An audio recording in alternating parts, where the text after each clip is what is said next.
Halo, selamat pagi semua. Terima kasih Anda sudah berada di video ke-15, yaitu konfigurasi retrofit 2 dan RX Java. Jadi di dalam video ini, saya akan melanjutkan dari video yang sebelumnya, di mana video sebelumnya saya telah membuat atau menyiapkan API, yaitu Application Programming Interface, di mana API digunakan untuk sebagai jalur pertukaran data, baik itu penyimpanan, pengupdatean maupun penampilan data. Dan tentunya saya juga di situ di video saya sebelumnya saya telah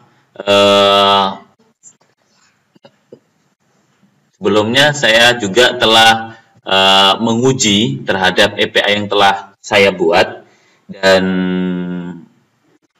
berhasil pada saat itu dengan menggunakan Advanced REST API. Baik, di sesi video ke-15 ini saya akan melanjutkan dengan konfigurasi retrofit 2 dan RX Java, di mana retrofit 2 dan RX Java ini merupakan library yang masih saya gunakan di dalam penggunaan Android Studio, ya, di dalam Android Studio untuk menyimpan data ke dalam database MySQL. Baik itu menggunakan bahasa Java, saya juga menggunakan retrofit 2 dan RX Java, dan juga termasuk dengan penggunaan bahasa Kotlin lanjutan ini juga saya menggunakan retrofit 2 dan RX Java. Dimana kenapa saya menggunakan library ini? Karena memang library ini tergolong komplit gitu ya.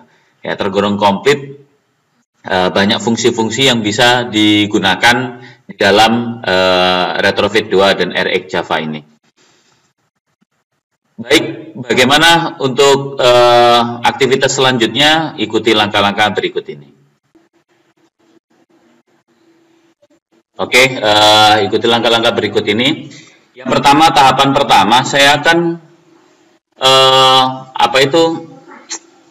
mendaftarkan library yang sedang saya gunakan, yaitu dengan cara masuk ke dalam Gradle script, kemudian Anda masuk ke dalam build Gradle yang modul app, bukan yang Android Kotlin, tapi yang modul app. Double klik saja di situ, kemudian tambahkan di dalam dependencies-nya, yaitu beberapa library tambahan, ya, beberapa library tambahan. Di sini saya akan menambahkan ini adalah library tambahan. Ya, library tambahan berarti nanti memungkinkan banyak library yang terdaftarkan di sini, yang tentunya Anda tinggal menuliskan coding sumber dari library tersebut. Kemudian saya ingin menambahkan untuk library RX Java-nya, yaitu dengan menggunakan perintah implementation. Di sini untuk RX Java saya menggunakan 3 implementation, yaitu untuk implementation yang pertama adalah RX Java, ya, implementation.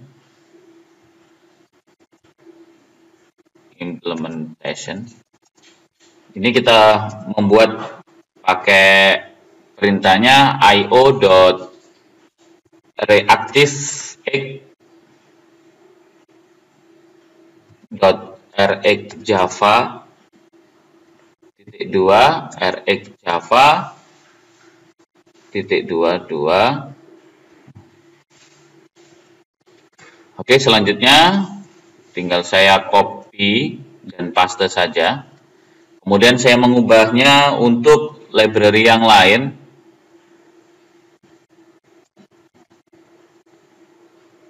Ini saya menggunakan versi ini. Kemudian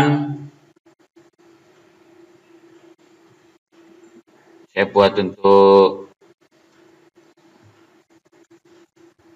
square up. Ini untuk retrofit 2-nya. Adapter,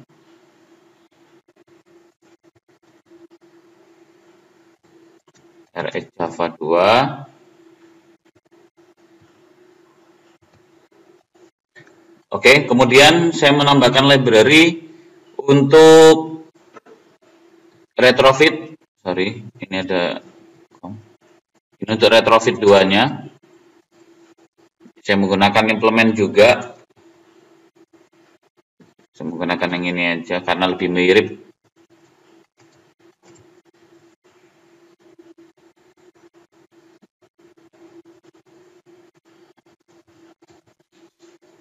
Oke, kemudian versinya silakan dituliskan.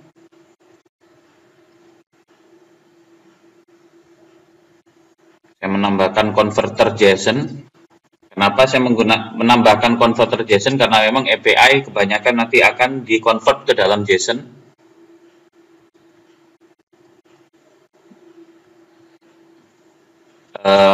Kemudian saya menambahkan juga converter scalar versi 24.0. Udah. Nah, yang perlu diketahui teman-teman semuanya, pada saat kalian menambahkan library ke dalam Gradle, itu diupayakan terkoneksi dengan internet. Kenapa demikian? Karena banyaknya library ini juga masih berada di dalam internet. Nah, aktivitas daripada Android Studio akan mendownload seluruh library yang Anda butuhkan dari repositorinya, dari directory di internetnya. Jadi, setelah Anda memastikan semua tulisannya benar, alamat-alamatnya juga benar, maka tinggal kalian lakukan sync now, sinkronisasi now. Ya. Tinggal diklik saja, kemudian tunggu project Anda itu sedang mencari repository atau sumber daripada library tersebut, kemudian mendownloadnya, seluruhnya. Apabila tidak terjadi error atau tidak ada kesalahan penulisan daripada alamat library-nya, maka dirasa pendownloadan ini sukses. Namun, bila ada kesalahan daripada penulisan sumber repository daripada library itu, maka si Android Studio akan memunculkan atau menampilkan sumber error daripada codingan yang Anda tuliskan tadi. Nah, tentunya lama tidaknya daripada proses sinkronisasi ini itu tergantung dari kecepatan internet Anda dan juga spesifikasi dari komputer Anda itu sendiri. Jadi, silakan ditunggu saja hingga akhir daripada proses yang ada di bawah ini itu tidak ada lagi.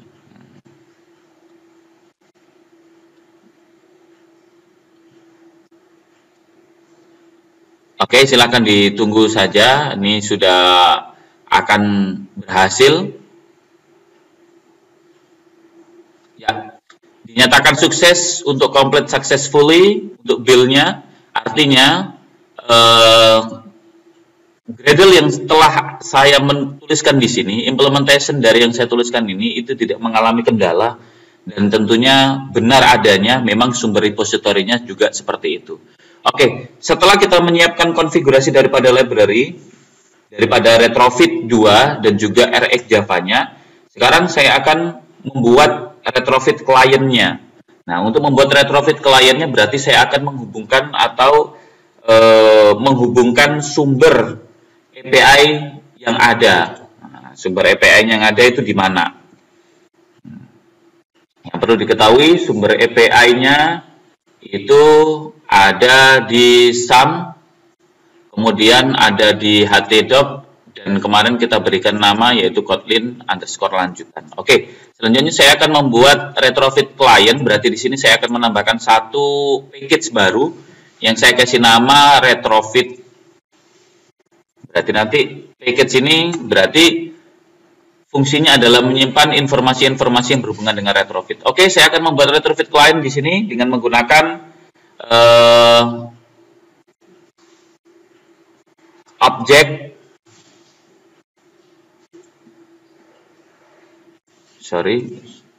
saya ulangi lagi, Kotlin.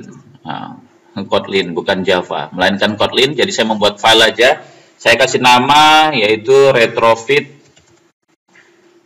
client. Nah, saya menggunakan retrofit client. Ini bentuknya adalah objek. Kemudian kita oke. Tunggu beberapa saat kemudian si retrofit telah menyiapkan aktivitas file Anda. Kemudian di sini saya memerlukan sebuah variabel baru dengan nama retrofit atau variabel bebas. Saya kasih nama di sini privat variabel, artinya nilai di sini bakalan berubah-ubah. Nah, ini adalah nama variabel saya dan Anda boleh menggunakan atau mengganti dengan nama yang lain.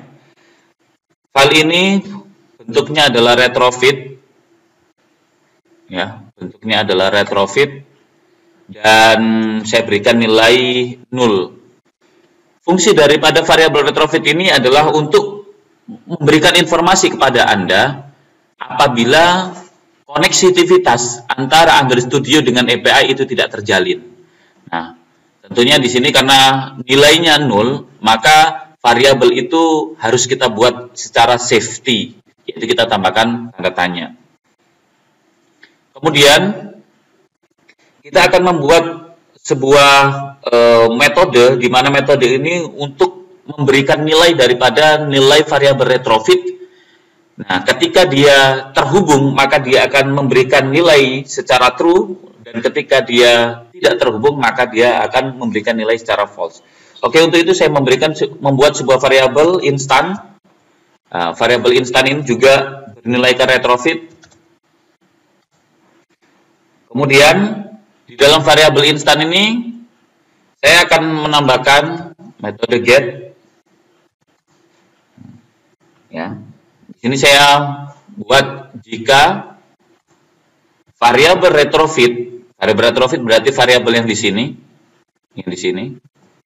masih bernilaikan 0, artinya dia tidak terjadi koneksivitas. Maka retrofit adalah membentuk sebuah koneksivitas builder,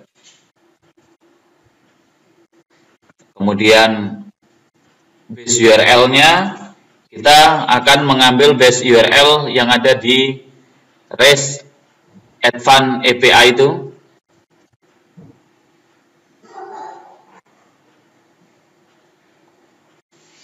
Mana nih REST? Ya, REST Advanced API.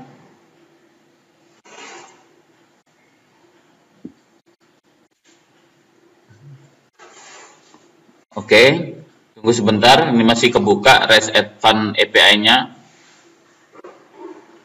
Dan agak sedikit lama karena memang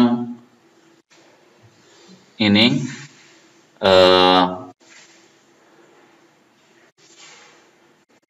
oke, saya ketik manual aja kalau memang lama, berarti http kemudian //localhost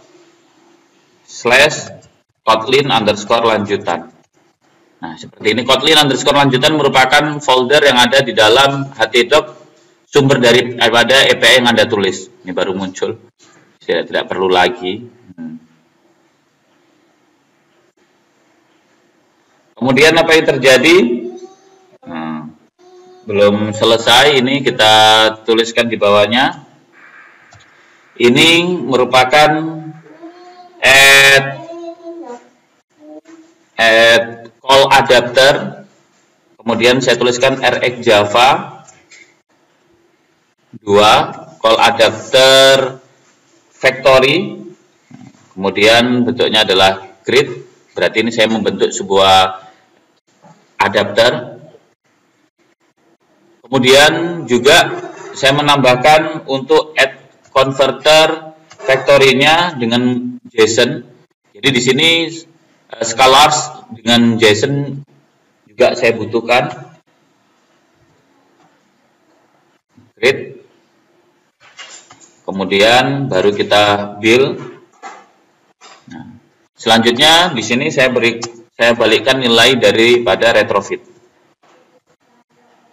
Nah, supaya nilainya nanti kemungkinan akan terjadi nilai 0, maka untuk safety-nya saya menggunakan tanda seru 2 kali. Oke, sekarang untuk untuk file retrofit client yang kegunaannya untuk memberikan nilai balik dari hasil koneksivitas antara API, dalam hal ini database, dengan Android telah terjalin. Selanjutnya, setelah kita menyiapkan satu objek retrofit client, maka kita menyiapkan satu package lagi. Ya, saya menambahkan di sini satu package. Saya berikan nama package-nya adalah model. Jadi package ini berisikan banyak model, di mana kegunaan dari model adalah sebagai bantuan sirkulasi antar kolom. Nah, jadi sirkulasi antar kolom. Jadi nantinya kita akan mewakili dari masing-masing kolom yang ada dalam tabel itu sendiri. Kalau kita cek dulu, saya cek dulu kolom yang ada di tabelnya. Jadi saya di sini akan mengecek dulu.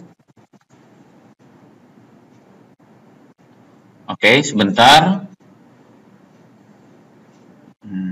Baik, DB Kotlin lanjutan. Sorry. Jadi di sini saya punya satu tabel, yaitu tabel user, di mana tabel user memiliki 4 kolom, yaitu username, nama, telepon, dan password. Maka di dalam model ini nanti saya akan membuat sebuah file class, ya, file class Kotlin, di mana file class tersebut berisikan beberapa variabel untuk mewakili dari masing-masing kolom itu. Berarti di dalam model saya klik kanan, new, saya pilih Kotlin file. Selanjutnya di sini saya pilih class dan saya berikan nama adalah model untuk user. Oke. Untuk mengingatkan kembali, tadi di dalam sini ada username, nama, telepon, password, dan tentunya saya akan menuliskan beberapa variabel untuk mewakili dari masing-masing kolom itu. Tidak harus sama namanya, tidak harus sama, yang jelas adalah untuk perwakilan Anda mengingatnya. Misalnya variabel untuk username, ya, variabel username ini bernilaikan string dan memiliki nilai awalnya adalah kosong. Kemudian saya pesan lagi sebuah variabel berisikan nama, bentuknya string, dan ini juga nilainya dalam keadaan kosong. Oke. Kemudian saya pesan variabel telepon, ini juga dalam bentuk string dan nilainya dalam keadaan kosong, dan tentunya adalah yang terakhir adalah variabel password, di mana variabel ini juga bernilaikan string dan nilainya adalah kosong. Oke, ini adalah model yang sudah kita buat, dan tentunya ketika nanti Anda membuat tabel-tabel yang baru, ya, untuk memproses data tabel yang lain, maka sebaiknya Anda menggunakan model, di mana model pemesanan variabelnya mengikuti jumlah daripada kolom itu. Jadi kebetulan di sini kolomnya ada 4, maka saya membuat 4 variabel di dalamnya. Baik, selanjutnya saya akan saya membutuhkan satu file lagi, bukan satu file, ada 2 file lagi. Nah, sebelum kita maju ke dalam penanganan form login. Jadi saya akan membuat di dalam file retrofit atau di dalam package retrofit, yang saya butuhkan adalah respon daripada API. Jadi respon daripada API. Nah, jadi API memiliki tadi API digunakan secara menggunakan bahasa PHP untuk menghubungkan dengan database. Nah, sekarang kita membutuhkan responnya. Maka di sini saya membuat sebuah kelas dalam bentuk saya letakkan di dalam package retrofit karena dia satu paket dengan retrofit. Berarti saya letakkan klik kanan, new, saya pilih Kotlin file. Kemudian di sini saya memilih kelas daripada Kotlin itu sendiri. Saya kasih nama API respon. Oke, di dalam API respon ini saya membutuhkan beberapa variabel, di mana variabel yang saya butuhkan adalah yang pertama adalah variabel error. Variabel error ini bentuknya adalah boolean. Kegunaan daripada variabel ini adalah apabila terjadi error, dia bakalan memberikan nilai baik itu true ataupun false. Nah, kebetulan saya berikan nilai standarnya adalah false, artinya tidak ada error di dalam sini. Kemudian, selanjutnya saya akan memberikan variabel username. Variabel username ini bernilaikan string, di mana variabel username ini saya berikan nilai awalnya adalah 0. Ya, ini untuk melihat respon daripada login nantinya. Oke, saya berikan 0. Seperti biasa, 0 pada Kotlin dia tidak bisa menerima karena tidak safety. Maka saya berikan safety-nya adalah tanda tanya. Oke, selanjutnya saya membuat sebuah variabel nama. Juga demikian, ya, variabel nama juga demikian, bentuknya adalah 0. Kemudian saya membuat variabel untuk error pesan, yaitu dalam bentuk string juga. Ini variabel-variabel yang saya pesan aja. Kemudian kalau ini untuk memberikan nilai true atau false, kalau ini untuk pesannya apa? Pak, memang ini terjadi error, user passwordnya salah atau sebagainya. Nah, seperti itu. Makanya bentuknya adalah string. Oke, string saya lupa. Belum memberikan, sorry, ketekan. Oke. Dan saya pesan lagi. Nah, ini saya membuat variabel turunan daripada si model user. Bentuknya adalah model user, namanya model user. Maka saya membuat satu variabel, saya kasih nama variabel user. Dan di sini saya berikan model user. Jadi variabel user ini yang merupakan turunan daripada model user adalah nanti untuk menampung secara sementara data yang dihasilkan atas login benar, atas user dan password yang benar pada saat login. Jadi ketika teman-teman ini misalnya saya di sini, ini misalnya saya memberikan, nah ini kan namanya usernya admin dan passwordnya adalah admin pada saat itu. Ketika saya menuliskan admin dan passwordnya admin, maka si variabel user akan menunjukkan, oh ini loh si admin ini namanya si admin, teleponnya sekian, alamatnya di sini, Facebooknya ini dan seterusnya. Jadi dia kegunaannya untuk menampung data yang ditampilkan dari hasil login user dan password yang benar. Ini merah, kenapa merah? Karena kita belum mengimporkan. Cara mengimporkannya adalah dengan cara double klik dia, kemudian biasanya muncul, oke, double klik lagi. Biasanya muncul lampu merah di sini. Kalau nggak muncul berarti caranya gampang, tinggal klik saja kemudian tekan Alt dan Enter pada keyboard. Maka akan muncul impor, klik impor. Nah, secara otomatis akan muncul di sini. Oke, selanjutnya saya akan membuat satu file lagi di Retrofit, yaitu file ini merupakan sebuah terminalnya lokasi daripada API. Ya, lokasi dari API yang saya maksud adalah di sini. Saya buka ini.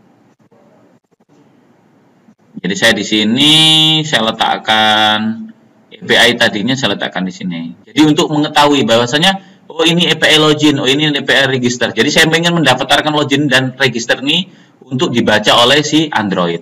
Berarti saya membuat satu variabel lagi dalam package retrofit. Saya kasih nama Kotlin file, namun bentuknya adalah interface. Jadi kalau interface ini merupakan abstrak, metode abstrak. Saya kasih nama API. Oke. Nah, API-nya apa saja? Ada dua di sini nanti. Ada API register, berarti untuk register user. Ya, satu lagi adalah API login. Nah, untuk register bentuknya apa? Bentuknya dia adalah post. Jadi bentuknya adalah add post dalam kurung. Bentuknya apa di sini? Di sini register.php. Saya copy aja register.php. Maka di sini bentuknya adalah register.php. Karena dia tidak dalam tanda kurung, tidak dalam folder, maka saya letakkan begini aja. Dia merah, meminta kita untuk Alt dan Enter. Oke. Selanjutnya, di bawahnya kita menambahkan namanya form, URL, encode. Nah, kita membuat function di sini, berarti saya membuat function register user. Isi function tersebut nantinya akan mengacu ke dalam si API Anda sendiri. Contoh, saya akan membuka subline dulu. Subline-nya. Di video ini memang agak panjang sedikit. Supaya Anda paham, benar-benar paham.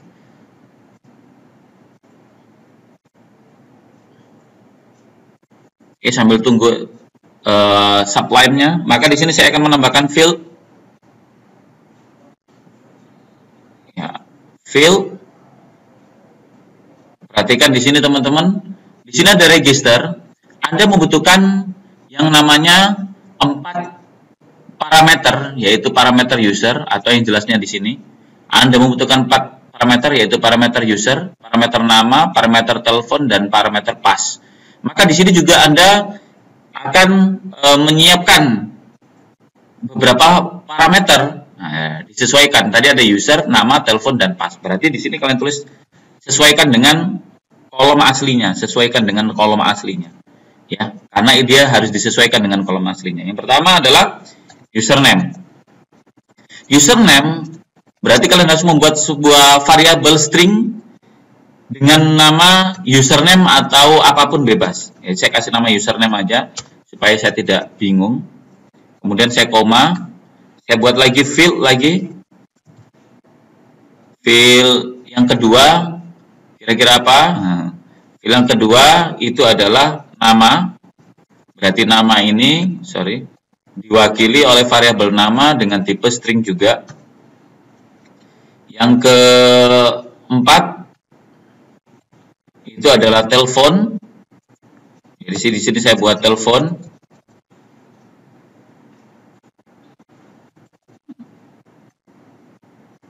Kemudian field, ada password, string. Nah, kemudian di akhirnya saya tambahkan namanya observable. Ya, observable.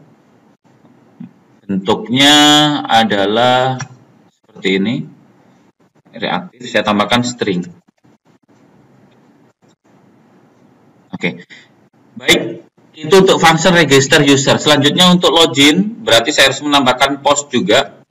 Add post, yaitu di sininya kalian bisa melihat namanya apa, login.php. Selanjutnya tulis login.php. Kemudian saya buat namanya form URL encoded. Saya buat variabel untuk login user. Saya membutuhkan di dalam user login ini membutuhkan 2 parameter, yaitu username dan password. Berarti di sini saya membuat adalah add field username,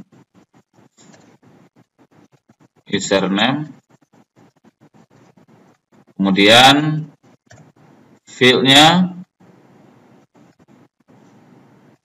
pass, saya buat juga pass. Nah, sedangkan untuk login, karena memang login nanti bakalan menampilkan informasi-informasi yang lain, misalnya username benar, passwordnya benar, maka informasi yang lain juga akan ditampilkan. Maka di ujungnya kalian buat pakai call daripada API respond. API respond berarti ya API ini. Jadi kita bakalan memanggil